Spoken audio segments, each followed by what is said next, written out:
Everyone, मैं Pradeep sir. जैसा कि हम लोग सब्जेक्ट आईईसी अर्थात इंडस्ट्रियल इलेक्ट्रॉनिक कंट्रोल में लास्ट चैप्टर पढ़ रहे थे, और हम आपको बता दें कि आज का जो हमारा ये लेक्चर है ये लास्ट ही है। और जो भी अब बचा टॉपिक होगा हम लोग उसको जो है पेपर करते वक्त है ना उसको देख लेंगे, और सिलेबस के अनुसार तो हमने सभी टॉपिक पढ़ा दिया है। तो आज का ये लेक्चर लास्ट लेक्चर है, और आशा है आप लोग अच्छे से पढ़ाई कर रहे होंगे और रिवीजन करिए अच्छे से। और साथ ही साथ अगले क्लास में जब मैं आऊँगा तो आप लोगों को पेपर हल कराऊँगा, है ना। जो कम से कम 5 साल के, या मिनिमम हम कहें तो 3 साल के अगर पेपर हम लोग हल कर लेते हैं तो आसान से एग्ज़ाम में अच्छे नंबर ला सकते हैं, है ना। तो अगली क्लासेस में हम आपसे मिलेंगे पेपर के साथ, और उसको हम लोग डिस्कशन करेंगे किसमें क्या है क्या नहीं, और हमने आपको सिलेबस पूरा पढ़ा दिया है। तो आइए आज का लास्ट क्लास हम लोग देख लेते हैं। इसमें आज का जो हमारा टॉपिक है वो बैटरी के बारे में है, स्टोरेज बैटरी, और जो है कांस्टेंट वोल्टेज ट्रांसफार्मर के बारे में है। इन दोनों टॉपिक को आज हमको देखना है। तो आइए देखते हैं हम लोग क्या होता है बैटरी और सेल, ठीक है। तो जैसा कि सेल या बैटरी, है ना, सेल क्या होती है या बैटरी क्या होती है इसके बारे में हमको देखना है। तो आप देख सकते हैं सेल क्या होती है। सेल जैसा कि सभी लोग जानते होंगे, सेल किसी बैटरी का एक छोटी इकाई होती है। जो बैटरी होती है उसकी एक छोटे से पार्ट या छोटी इकाई को ही क्या कहते हैं, सेल कहते हैं। आप लोग जानते होंगे कि कई सेलों को मिलाकर क्या बनाया जाता है, बैटरी बनाया जाता है। तो एक छोटा जो बैटरी का पार्ट होता है उसे क्या कहते हैं, सेल कहते हैं, जिसमें एक पॉजिटिव एक नेगेटिव टर्मिनल हो, है कि नहीं। जैसे 1.5 वोल्ट वाली जो छोटी बैटरी होती है सेल होती है ना। जैसे हम लोग ये घड़ी में जो लगाते हैं बैटरी, वो क्या होती है, सेल होती है। एक्चुअल में वो बैटरी नहीं होती, क्योंकि उसमें एक ही प्लेट होता है ना, जिसमें पॉजिटिव और निगेटिव बना रहता है, ठीक है। तो सेल क्या होती है, बैटरी के सबसे छोटी इकाई को ही क्या कहते हैं, सेल कहते हैं। जैसे 1.5 वोल्ट वाली बैटरी, इतना तो सबको पता ही होगा, है ना। इसी प्रकार बैटरी अब क्या होती है, जैसा कि हमने आपको ऊपर ही बताया, बैटरी क्या होता है, कई सेलों के कॉम्बिनेशन को ही क्या कहते हैं, बैटरी कहते हैं। कई सेलों के कॉम्बिनेशन से जो बनता है वो क्या होता है, बैटरी होता है ना। जैसा कि हमने यहाँ पे आपको लिख रखा है और बताया है, ठीक है। अब बात करते हैं कि यह कितने प्रकार के होते हैं और कौन कौन से हमको पढ़ने हैं, है ना। तो आप लोग देख सकते हैं इलेक्ट्रोमैकेनिकल युक्ति वाला वर्गीकरण, मतलब इलेक्ट्रोकेमिकल डिवाइसेस। इलेक्ट्रोकेमिकल डिवाइसेस का मतलब क्या है, जो केमिकल द्वारा ऑपरेट हो, जो केमिकल द्वारा, है ना, उसमें केमिकल पड़ा हो जिसके कारण वो चार्ज हो तथा डिस्चार्ज हो, है ना। जैसे लेड एसिड बैटरी है, उसको हम लोग चार्ज करते हैं, डिस्चार्ज करते हैं, यूज करते हैं, है ना। तो ये चीज़ें हैं। तो जो इलेक्ट्रोकेमिकल डिवाइसेस हैं वह कितने प्रकार का, 2 प्रकार के, एक बैटरी और एक सेल। मतलब केमिकल से चार्जिंग तथा डिस्चार्जिंग होती है, हमको एनर्जी देती है। तो एक बैटरी हो गया, एक क्या हो गया, सेल। अब बैटरी क्या होती है, 2 प्रकार की होती है। कौन कौन, प्राइमरी बैटरी और सेकेंडरी बैटरी। लेकिन सेल जो होता है वो आपको 4 प्रकार का होता है ना। पहला है ड्राई सेल, है ना, सूखा वाला सेल जो कि घड़ियों में लगता है। वेट सेल मतलब भीगा हुआ सेल, और रिजर्व सेल और फ्यूल सेल। ये 4 प्रकार की सेलें होती हैं। हमको यहाँ पे पढ़ना किसको है, बैटरी को पढ़ना है ना। कई बच्चों को ये प्रॉब्लम होती है कि ये लिखा हुआ होना चाहिए था तो अच्छा होता। अब इसमें मैं क्या लिखूँगा, है ना। जैसे ये क्लासिफिकेशन है, ये तो यही होता ही है, इसको आपको ऐसे ही लिखना पड़ेगा। तो मैं लिखूं या बुक का रहे, है ना। आप लोग उसको समझने की कोशिश करिए, है ना। समझ लेंगे तो अपनी भाषा में भी आप लोग लिख सकते हैं। अब तो आप लोग सेकेंड ईयर में आ गए हैं, 4th सेमेस्टर में आ गए हैं, तो कैसे लिखा जाता है कॉपी, क्या होता है, इतना तो पता ही होगा। तो आप लोग उसके अर्थ को समझिए और अपनी भाषा में नोट डाउन कर लीजिए, है ना। तो ये चीज़ें हैं।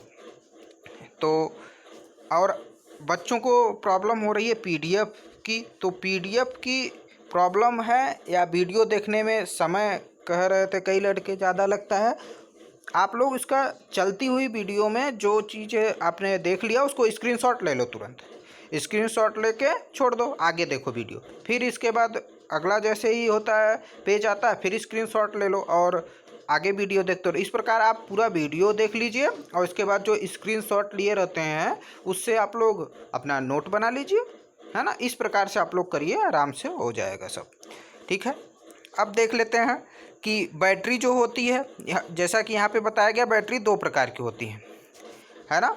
कौन कौन बैटरी है ना, बैटरी कितने प्रकार की होती हैं? दो प्रकार की। कौन कौन? प्राइमरी और सेकेंडरी। हम लोग सेल का भी कह सकते हैं, है ना। जो बैटरी का छोटा पार्ट होता है वही तो सेल होता है। अब प्राइमरी सेल तथा सेकेंडरी सेल दो प्रकार के सेल होते हैं। तो जो प्राइमरी सेल होता है, जैसा कि सभी लोग जानते हैं, प्राइमरी सेल ऐसा सेल होता है जिसे एक बार बस केवल चार्ज करके स्टार्टिंग में जब बनाते हैं तभी उसको चार्ज करेंगे, फिर यूज कर लेंगे, फिर उसको दोबारा चार्ज करके यूज नहीं कर सकते।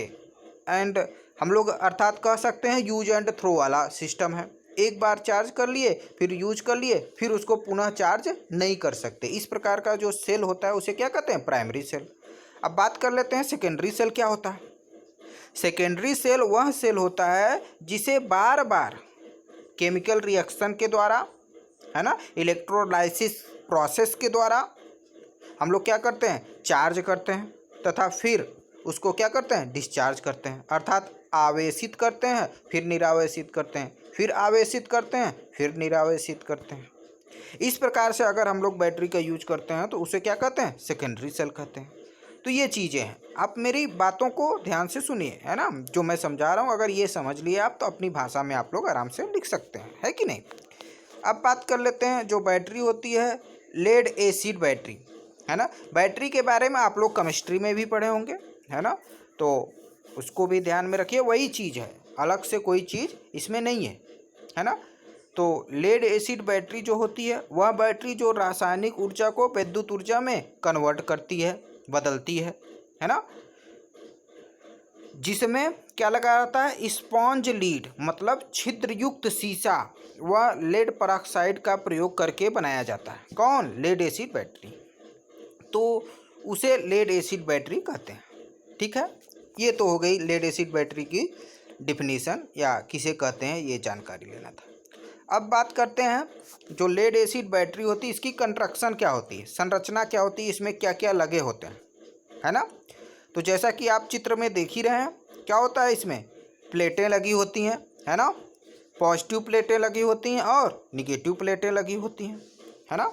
इसमें कौन कौन प्लेटें? पॉजिटिव प्लेटें और निगेटिव प्लेटें लगी होती हैं, जिसकी सहायता से हम लोग टर्मिनल पे अपना वोल्टेज को देते हैं, जिसके कारण चार्ज होता है, फिर वहीं से हम लोग निरावेशित करते हैं, मतलब डिस्चार्ज करते हैं, अपने कार्य को करते हैं। तो यहाँ पे जैसा कि हमने लिख रखा है ना नोट्स, जो लंबे डिफिनीशंस दिए रहते हैं उनको शॉर्ट करके मैं लिख के देता हूँ आपको। अब जो चीज़ है वो तो है ही, वो तो ऐसे ही रहेगा, है ना। तो उसको आप लोग समझिए। जैसा कि आप चित्र में देख सकते हैं कि इसमें कई प्लेटें लगी होती हैं और कई प्लेटों को जोड़कर पॉजिटिव टर्मिनल और कई प्लेटों को जोड़कर निगेटिव टर्मिनल बनाया जाता है, जिससे चार्ज करते हैं तथा डिस्चार्ज करते हैं, है कि नहीं। तो ये इसका कंस्ट्रक्शन होता है, ठीक है। अब बात कर लेते हैं इसमें आपस में शॉर्ट सर्किट ना हो। जो पॉजिटिव प्लेटें तथा निगेटिव प्लेटें लगी होती हैं अगर उसमें शॉर्ट सर्किट हो सकता है कि नहीं, अगर एक दूसरे के संपर्क में आएंगे, है ना। तो ये शॉर्ट सर्किट ना हो आपस में, इसके लिए क्या किया जाता है? इंसुलेशन प्रोवाइड किया जाता है। और इस इंसुलेशन में या तो आप लोग घुमावदार लकड़ी यूज कर सकते हो, या तो इंसुलेटिंग मटेरियल कोई भी रबड़ हो गया, है ना, पतली चादरों को आप लोग यूज कर सकते हो, रबड़ हो गया, माइका, ये सब इसमें लगा के हम लोग बैटरी बना सकते हैं, ठीक है। अब बात कर लेते हैं प्रत्येक सेकेंडरी सेल में 3 मुख्य पदार्थ होते हैं, मुख्य रूप से ये तीनों के तीनों होने ही चाहिए। लेड पेरोक्साइड, लेड एसिड में लेड पेरोक्साइड PbO2 होता है, और और क्या होता है, छिद्रयुक्त शीशा रहता है जैसा कि हमने आपको बताया। और क्या रहता है इसमें, डाइल्यूट सल्फ्यूरिक एसिड H2SO4 है ना, जिससे रासायनिक अपक्रिया होती है, जिसके कारण इलेक्ट्रोलाइसिस की प्रोसेस होती है। आपस में उसके जो अणु रहते हैं टूटते हैं और आवेशित होते हैं, है कि नहीं। निगेटिव वाला जो अणु रहता है वो पॉजिटिव वाले प्लेट पे, और जो पॉजिटिव वाला रहता है वो निगेटिव वाले प्लेट पे क्या हो जाते हैं, आकर्षित हो जाते हैं और वहाँ पे स्थिर रहते हैं, जिसके कारण चार्जिंग होती है ना, इस प्रकार से।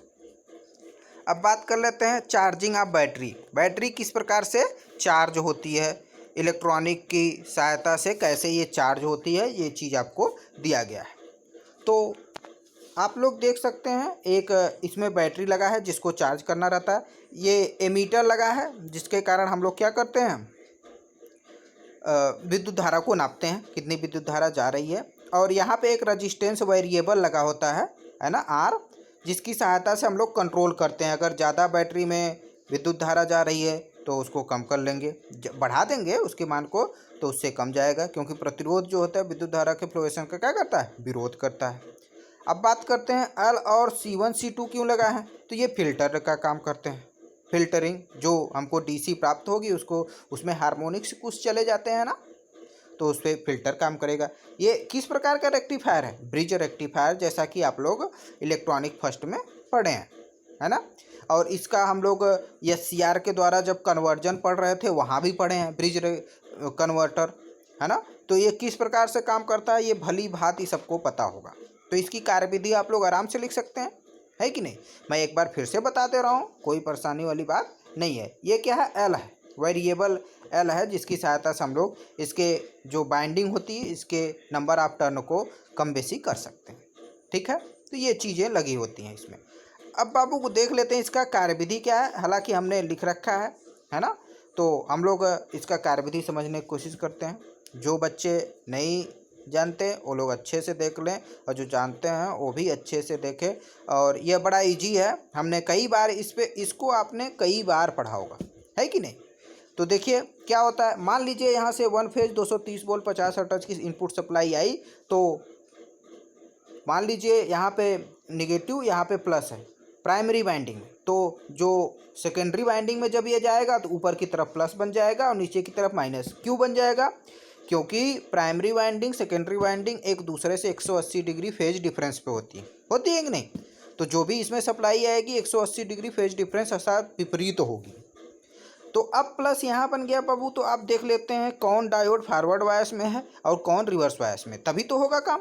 तो यहाँ से पॉजिटिव वाली सप्लाई आई, आप देखिए इसका पॉजिटिव टर्मिनल नंबर 3 के डायोड से पॉजिटिव टर्मिनल से कनेक्टेड, अर्थात नंबर 3 क्या होगा, फॉरवर्ड बायस में होगा। उसी समय आप देखिए इसका निगेटिव टर्मिनल कहाँ है, ये है इसका निगेटिव टर्मिनल, और ये यहाँ पे जाके कनेक्टेड है। तो आप देखेंगे इसका निगेटिव टर्मिनल 4 वाले SCR से निगेटिव टर्मिनल से कनेक्टेड है, इसका मतलब 4 वाला भी फॉरवर्ड बायस में है। बाकी 1 और 2 क्या है, रिवर्स बायस में, है ना। ये तो पहचान ही सकते हैं आप लोग, अच्छे तरीके से हमने बताया बहुत। तो देखिए इसमें विद्युत धारा आप कैसे फ्लो होगी, अर्थात 3 और 4 फॉरवर्ड बायस में, 1 2 क्या है, रिवर्स बायस में। तो पॉजिटिव सप्लाई आएगी इस प्रकार से, यहाँ से चली और यहाँ से आई 3 से होते हुए यहाँ आई, ये 2 वाला तो रिवर्स बायस में है तो इधर तो जाएगा नहीं, इधर फिर आ जाएगी, यहाँ L से होते हुए फिल्टर्ड होते हुए यहाँ से बैटरी के माध्यम से इधर से फिर आएगी ऐसे ऐसे ऐसे ऐसे, है ना। फिर 4 से होते हुए और ये सर्किट कंप्लीट कर लेगी, देखिए है कि नहीं, ये सर्किट कंप्लीट हो गई। तो इस प्रकार से बैटरी में विद्युत धारा ऊपर से नीचे की तरफ फ्लो होगी और आराम से ये बैटरी चार्ज होगी। अब देख लेते हैं अगला जो है, जब हम लोगों का मान लीजिए इसमें पॉजिटिव ऊपर की तरफ और इधर निगेटिव आ गया टर्मिनल, अगला साइकिल आएगा कि नहीं इनपुट सप्लाई का, एक बार पॉजिटिव एक बार निगेटिव। तो अब ऊपर निगेटिव बन गया, नीचे पॉजिटिव। तो अब क्या होगा भाई, अब ये पॉजिटिव वाला जो टर्मिनल है यहाँ पे आके कनेक्टेड है इस तरीके से, तो इसका 2 वाला जो डायोड है यह क्या होगा, फॉरवर्ड बायस में होगा, और 4 वाला क्या होगा, रिवर्स बायस में होगा। अब बात कर लेते हैं ये निगेटिव वाला टर्मिनल यहाँ पे आके कनेक्टेड है, तो इसका मतलब 1 वाला फॉरवर्ड होगा और 3 वाला क्या होगा, रिवर्स होगा, है ना। इस बार 1 और 2 क्या है, फॉरवर्ड बायस में है, तो विद्युत धारा किस प्रकार से फ्लो होगी। अब तो इधर प्लस बना है, इधर नेगेटिव ना, तो पॉजिटिव से इस तरफ से जाएगा 2 से होते हुए, है कि नहीं। 2 से होते हुए फिर 3 में तो जाएगा नहीं क्योंकि रिवर्स बायस में है, फिर इधर से आएगा ऊपर से इस प्रकार से, इस प्रकार से, इस प्रकार से 1 से होते हुए ये सर्किट कंप्लीट कर लिया, है कि नहीं। तो अपर भी आप देखेंगे ऊपर से नीचे की ही तरफ बैटरी में सप्लाई हो रही है, तो इसका मतलब क्या है, दोनों बार ऊपर ही ऊपर मिल रहा है, तो अर्थात ये क्या है, फुल वेव डीसी है, जिसके कारण बैटरी क्या होगा, फुल चार्ज होगा और आप फिर उसको निकाल के अपना यूज करिए। बात समझ में आ गई कि नहीं। तो ये चीज़ें थी बैटरी की चार्जिंग ब्रिज रेक्टिफायर की सहायता से। अब बात कर लेते हैं जो लेड एसिड बैटरी होता है उसका यूज क्या है, अनुप्रयोग क्या है ना। तो देखिए इसका यूज देख लेते हैं। यूज आप लोग बहुत अच्छी तरीके से जानते हैं, ऑटोमोबाइल में, विमान है ना, स्टार्टिंग प्रकाश के रूप में हम लोग करते हैं। लाइटनिंग के लिए भी वही प्रकाश के रूप में, एयर कंडीशनर में भी, वातानुकूलन में भी इसका यूज किया जाता है ऑपरेट करवाने के लिए। जहाँ भी इलेक्ट्रॉनिक डिवाइसेस होंगी वहाँ पे बैटरी की आवश्यकता पड़ेगी ही पड़ेगी। जैसा कि हमने आपको बताया है कि डीसी से इलेक्ट्रॉनिक सर्किटों को चलाने में अच्छी बात होती है, जबकि एसी से नहीं, क्योंकि प्लस माइनस एसी में क्या होता है, बदलता रहता है, जिसके कारण अच्छी बात हो नहीं है कि नहीं।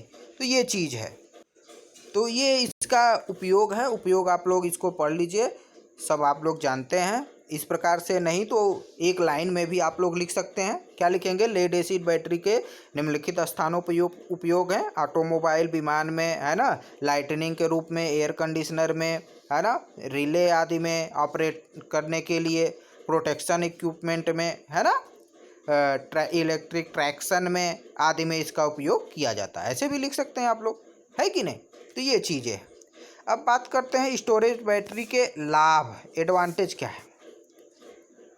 तो एडवांटेज आप लोग वैसे भी समझ सकते हैं। क्या होता है स्टोरेज बैटरी, अगर एक बार आवेशित हो गया तो उसको हम लोग कहीं भी ले जाके दूर तक, कहीं भी जहां मान लीजिए सप्लाई नहीं पहुंच रही है इलेक्ट्रिक का, वहां भी यूज कर सकते हैं। अन्यत्र स्थान पे जहां हमको ज़रूरत होगी वहां भी यूज कर सकते हैं, आसानी से सुविधा होती है कि नहीं। और मान लीजिए लाइट कट गई तब पर भी आपको ऊर्जा मिलती रहेगी। तो ये सब इसके क्या है, एडवांटेज हैं। जैसा कि यहाँ पे लिखा है, देख लेते हैं। बेहतर ऊर्जा की स्टोरिंग किसी सुविधाजनक, है ना, कन्वेंटियन दर पर की जा सकती है तथा किसी अन्य दर पर इसका वितरण किया जा सकता है। मतलब आप लोग जिस दर से चाहें इसको डिस्चार्ज कर सकते हैं। कम चाहिए कम देगा सप्लाई, और ज़्यादा चाहिए तो ज़्यादा देगा, ये चीज़ है। अब दूसरा देख लेते हैं, बैटरी में संग्रहित ऊर्जा तत्काल उपलब्ध हो जाती है। मतलब जैसे ही आवेशित किया आप तुरंत निर्वासित कर सकते हैं, तुरंत आपको एनर्जी मिल सकती है। बैटरी स्थिर दर पर ऊर्जा का प्रदान करती है, जिस दर से आप लेंगे उसी दर से आपको बैटरी ऊर्जा प्रदान करती है। ये नहीं कि कभी बढ़ेगी कभी घटेगी, तो इससे क्या होगा, आपका इक्विपमेंट खराब हो सकता है ना। अगर सही प्रकार से मेंटेन किया जाए तो विद्युत ऊर्जा की आपूर्ति के लिए एक बहुत ही विश्वसनीय उपकरण है। कौन सा, बैटरी बहुत ही विश्वसनीय है, आप लोग आराम से इसका उपयोग कर सकते हैं, है कि नहीं। यहाँ पोर्टेबल होता है। पोर्टेबल का मतलब वही बताया ना आपसे, एक स्थान से दूसरे स्थान पे ले जाके आराम से चला सकते हैं। इसमें बहुत कुशल आदमी की आवश्यकता नहीं होती, है ना, अनपढ़ भी इसको चला लेता है आसानी से। तो ये क्या है, इसके लाभ है कि नहीं। तो ये चीज़ें हैं बैटरी के बारे में। इतना आपको बैटरी के बारे में जानना था। और ये जान लीजिए कि ये क्वेश्चन 5 नंबर का आता है ना, बैटरी क्या होती है तथा इसके बारे में विस्तार पूर्वक समझाइए। हालांकि हम कहेंगे कि इलेक्ट्रॉनिक्स में आने की संभावना कमी है, लेकिन आप लोग इसको देख लीजिए, आ सकता है। और इस चैप्टर से एक क्वेश्चन आपका 5 नंबर का रहेगा ही रहेगा, कन्फर्म। जैसे हमने SBM PS सिस्टम आपको बताया था पिछले लेक्चर में, उसी प्रकार ये बता रहा हूँ आगे का जो टॉपिक है। तो इसमें से एक आपके 5 नंबर का क्वेश्चन आपके एग्जाम में पक्का मिलेगा, है ना। तो इसको आप लोग ध्यानपूर्वक पढ़ लीजिए। अब बात करते हैं कि अगला जो हमारा टॉपिक है वो है नियत voltage transformer. Most important thing, है ना।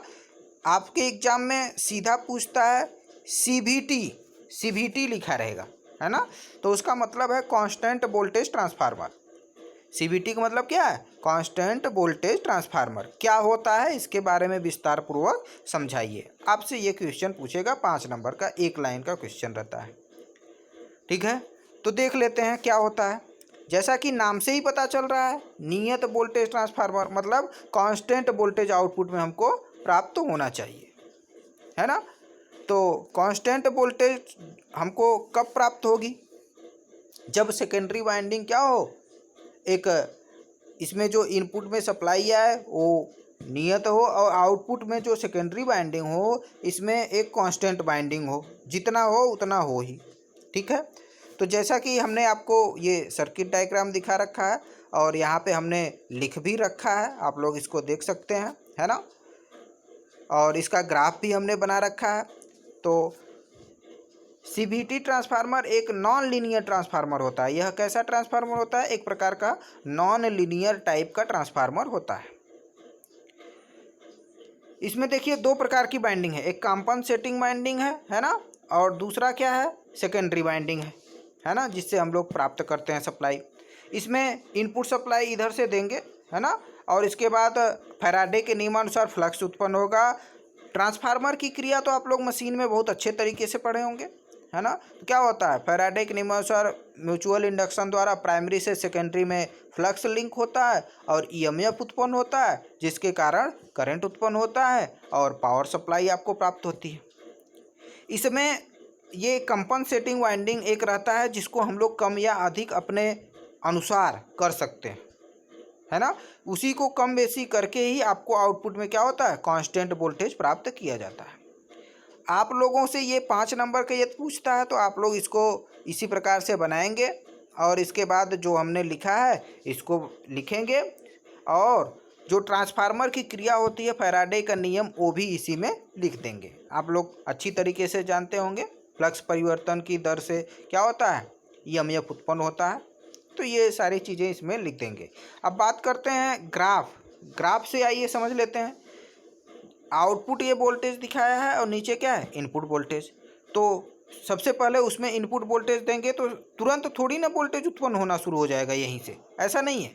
क्या होगा? थोड़ा उसमें जो जेड होगा, इम्पीडेंस होगी, प्रतिबाधा, वह भी लॉस कराएगा। और जो उसमें कोर लगा रहता है, बाइंडिंग लगी होती है, उसमें भी एनर्जी स्टोर होगी। जब हम लोग इनपुट सप्लाई इतना तक दे लेंगे, है ना, इसके बाद EMF उत्पन्न होना शुरू होगा। लेकिन ये इतना क्विक रिस्पांस होता है कि हम लोग अपनी आंखों से देख नहीं पाते या महसूस भी नहीं होती। जैसे ही सप्लाई आती है आपको आउटपुट में सप्लाई मिलने लगती है। ठीक है, लेकिन ऐसा नहीं होता। तो इनपुट सप्लाई इतना देने के बाद आपको आउटपुट मिलना शुरू होता है। तो आउटपुट क्या होगा? जैसे ही हम लोग सप्लाई देंगे धीरे धीरे एक समय रहते बढ़ेगा, लेकिन जब उसका सेचुरेशन पॉइंट आ जाएगा, है ना, कांस्टेंट पॉइंट आ जाएगा, तो क्या होगा? सेचुरेट हो जाएगा और वही वोल्टेज लगातार बना रहेगा। एक बार आप इनपुट में मान लीजिए सप्लाई को बढ़ा दिए, है ना, 220 था, 250, 260, कितना भी कर दिए इनपुट में, लेकिन आउटपुट में वो वही देगा क्योंकि वो सेचुरेट हो चुका है। इससे ज़्यादा आउटपुट आपको दे ही नहीं सकता। इसके कोर भी क्या है? सब सेचुरेट हो चुके हैं, बस उतने दे ही पाएगा वो। और यदि आप बहुत ज़्यादा इनपुट में सप्लाई देंगे तो क्या होगा? जल जाएगा, बेकार हो सकता है। उसमें हीट लॉसेस होगी कि नहीं होगी? तो जिसके कारण जल जाएगा, बेकार हो जाएगा। तो एक लिमिट तक आप इनपुट में दीजिए और आउटपुट आपको नियत देता रहता है। इसीलिए तो ये बना ही है। यह जो ट्रांसफार्मर है क्या है? नियत voltage transformer, constant voltage transformer. तो आउटपुट में आपको हमेशा ये कांस्टेंट वोल्टेज देता रहेगा। एक चीज़ मैं आपको बता दूं कि जो ट्रांसफार्मर होता है वो पर टर्न जो वोल्टेज होता है वो सेम देता है। मतलब अगर इसमें एक टर्न पे 10 वोल्ट है तो इसमें भी एक टर्न पे 10 वोल्ट ही होगा। बात समझ में आ रही है? इसमें अगर एक टर्न पे 10 वोल्ट है तो उसके सेकेंडरी के एक टर्न पे 10 ही वोल्ट होगा, चाहे जितना आप इनपुट में दे दीजिए।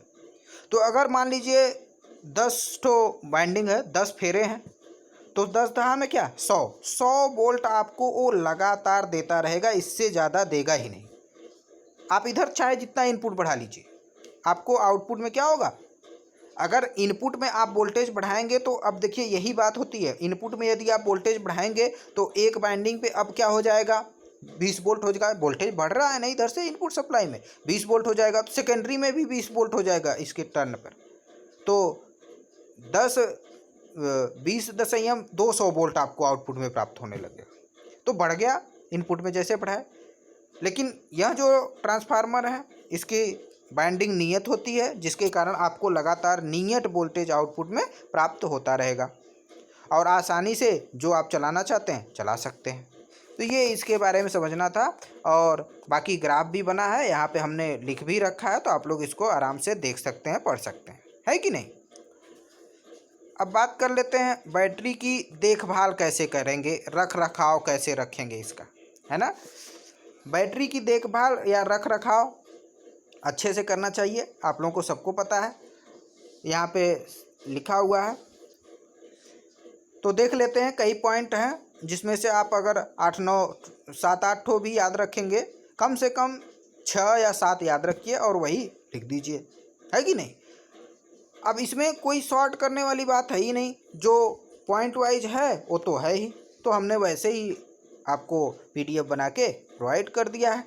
तो आप लोग देख लीजिए, सेल क्या होता है। सेल को कभी भी 1.8 वोल्ट से नीचे डिस्चार्ज नहीं करना चाहिए, है ना। जो हमारा सेल होता है इसको 1.8 वोल्ट से नीचे कभी भी डिस्चार्ज करना ही नहीं चाहिए। अगर ज़्यादा आप डिस्चार्ज कर देंगे तो फिर चार्ज नहीं होगा, जिसे कहते हैं बैटरी बैठ गई, कहते हैं कि नहीं कहते। तो ऐसा नहीं है, तब उसको आपको बूस्ट कराना पड़ेगा, है ना। तो बूस्ट कराने में आपका पैसा खर्चा होगा और बैटरी बेकार भी हो सकती है। तो इस प्रकार से अगर बैटरी अगर रख रहे हैं आप, तो उसको कम से कम 1.8 वोल्ट उसमें छोड़ दीजिए, तभी रखिए, है कि नहीं। अब बात कर लेते हैं दूसरा पॉइंट है, कैसे इसका देखभाल करेंगे तो इसकी लाइफ क्या होगी, बहुत अच्छी होगी, काफ़ी दिन तक चलेगा, आसानी से चलता रहेगा। दूसरी चीज़ क्या ध्यान देना है, सेल की विशिष्ट गुरुत्व, स्पेसिफिक ग्रेविटी होती है, को 1.8 वोल्ट से नीचे नहीं आने देना चाहिए, है ना। तो वही चीज़ है, अगर आप डिस्चार्जिंग 1.8 वोल्ट से नीचे नहीं करेंगे तो इसका जो स्पेसिफिक ग्रेविटी रहती है वह भी 1.8 बनी रहती है, ठीक है। तीसरी चीज़ देख लेते हैं हम लोग, जो सेल की जो धारा होता है कि चार्जिंग और डिस्चार्जिंग निर्माता द्वारा विनिर्मित की दर से ही अनुसार करना चाहिए। जो उस सेल पे लिखा हुआ है रेटिंग, उसका विद्युत धारा रेटिंग लिखा है, उसी के अनुसार इसको क्या करना चाहिए, डिस्चार्ज या चार्ज करना चाहिए। मान लीजिए उसमें 2 एम्पियर है, आपने 10 एम्पियर से चार्ज कर दिया, तो वो चार्ज तो जल्दी हो जाएगा, लेकिन उसकी लाइफ जो होगी वो क्या हो जाएगी, कम हो जाएगी और जल्द ही वो ख़राब हो सकता है। बात समझ में आ रही है। तो ये चीज़ है।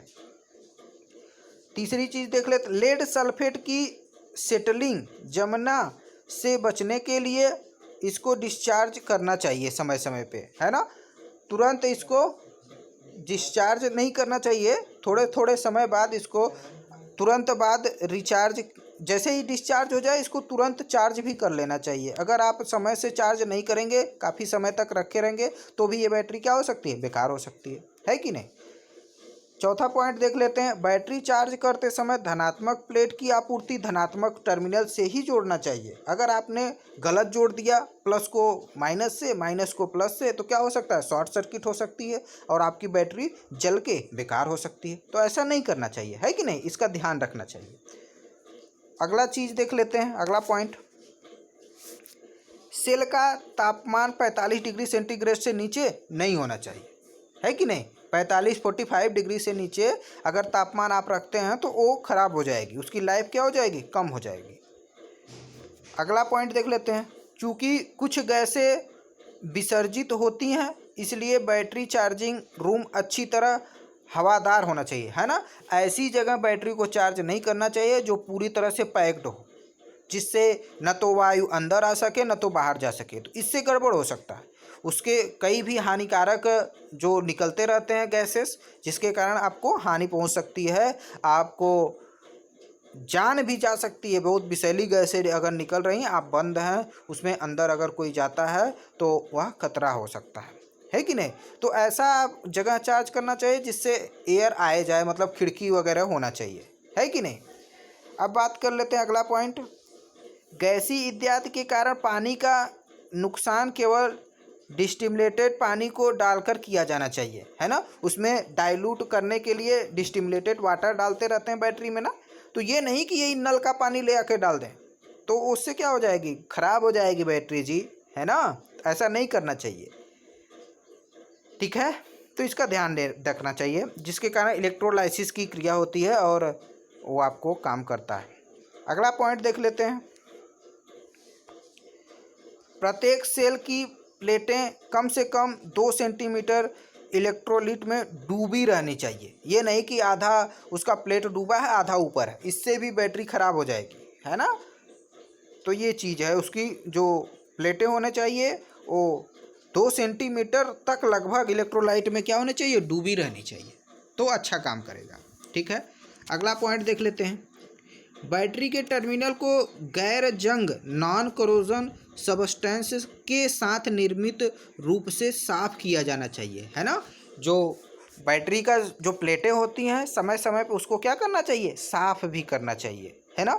एक चीज़ मैं आपको बता दूं, बैटरी को कभी कभी एक्स्ट्रा भी चार्ज कर देना चाहिए, तो जो सल्फेशन की क्रिया होती है, सफ़ेदी लग जाती है, फफूंदी लग जाती है, वह क्या होता है, हट जाएगा, है ना। तो बैटरी को समय समय पर कभी कभार, है ना, एक्स्ट्रा भी चार्जिंग पे लगाना चाहिए, ये चीज़ है। अब बात कर लेते हैं अगला पॉइंट। बैटरी के लिए जो चार्जिंग और स्टोरिंग कक्ष गंदगी और धूल से क्या होना चाहिए, मुक्त होना चाहिए, साफ़ सुथरा होना चाहिए कुल मिला के, और जालीदार खिड़कीदार भी होना चाहिए, जैसा कि ऊपर हमने आपको बताया। अगला पॉइंट देख लेते हैं। लेड एसिड सेल को लंबे समय तक इलेक्ट्रोलाइट के साथ कभी भी संग्रहित नहीं किया जाना चाहिए, है ना। ये नहीं कि उसमें मिला के रख दिए हैं, कई सालों से चार्ज और डिस्चार्ज कर ही नहीं रहे हैं, तो भी वो क्या हो गया, बेकार हो जाएगा। समझ रहे बात को। अगला पॉइंट देख लेते हैं, लास्ट पॉइंट देख लेते हैं। जब बैटरी की लंबी अवधि, है ना, लंबी पीरियड करने की आवश्यकता हो, यूज करने की आवश्यकता नहीं है, लेकिन इसमें इलेक्ट्रोलाइट उचित मात्रा में है, तो उसको चार्ज करके रखना चाहिए, है ना। अगर इलेक्ट्रोलाइट्स उसमें है तो उसको बैटरी को कभी भी डिस्चार्ज करके नहीं रखना चाहिए, चार्ज करके रखना चाहिए, नहीं तो तब पर भी वो क्या हो जाएगा, बेकार हो जाएगा, है ना। तो ये चीज़ थी, इतना बैटरी के बारे में था ये सारी चीज़ें, और बीच में आपको हमने कांस्टेंट वोल्टेज ट्रांसफार्मर के भी बारे में बताया। तो आज का ये जो लेक्चर है ये लास्ट लेक्चर है आप लोगों का, है ना, और मतलब सिलेबस का लास्ट है। अब हम लोग पेपर हल करेंगे, है ना, पेपर हल करेंगे। तो अगले लेक्चर में जब भी हम लोग मिलेंगे, हम लोग पेपर के साथ मिलेंगे, तो आप लोग फुल तैयारी रखिए, रिवीजन करके रखिए, है ना। तो उसको हम लोग पेपर को हल करते हैं अच्छे तरीके से, और आप लोग साथ ही साथ रिवीजन करते रहिए, क्योंकि एग्ज़ाम्स होंगे आपके, है ना। तो आप लोग ध्यानपूर्वक इसको पढ़ाई करते रहिए। आपका बहुत बहुत धन्यवाद।